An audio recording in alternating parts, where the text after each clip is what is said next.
right, everyone, we're going to quickly show you how to replace an air blower. In the case that we require the replacement of an air blower and not functioning, and we'll send you a replacement so you can get it replaced. We're going to show you real quickly how to do that. So we're going to first show you the process of that. What you will do first is basically you're going to go ahead and begin the process of unscrewing the two screws. In this case, we're using an air drill, but you can use a standard drill. You're going to have to remove the screws that come along connected to the wood that you see here. This is the support beam that you're going to have on your tub right there. You're going to go ahead and remove that. If you see it on the other end, also remove it. The next step is to unscrew the 3/8 inch hose.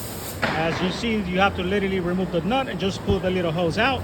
You leave that aside. Make sure that you don't lose that small little nut that's there, because you're going to need it for the new one. The hose will be connected already. You're going to have to just cut a little piece right there. Just cut that hose out, and you'll leave it there basically. And what you're going to do next is remove the existing hose. After that, you move the motor, and now you will receive you will receive that piece right here with it. You're going to go ahead and re-screw it back into the base that you see our team member here do it. You just got to make sure that is nice and tight and it doesn't move, and you have a good support. Following step will be to unscrew.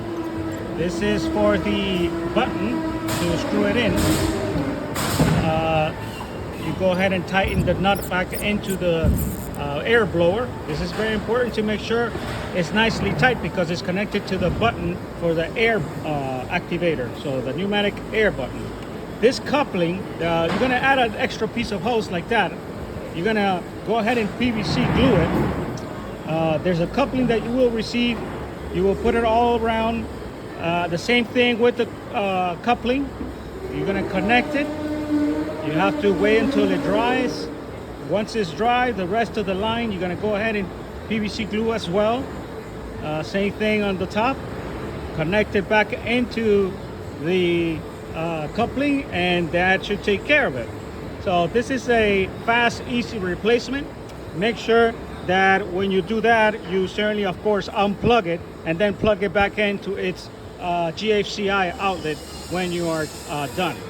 I hope this video helps out. It's fairly easy to do, and we certainly thank you. If you have any questions, please feel to call us 305-330-1146 option 3. Our technical support team is available from 8:30 to 6 Eastern time. Thank you for your time. Bye-bye.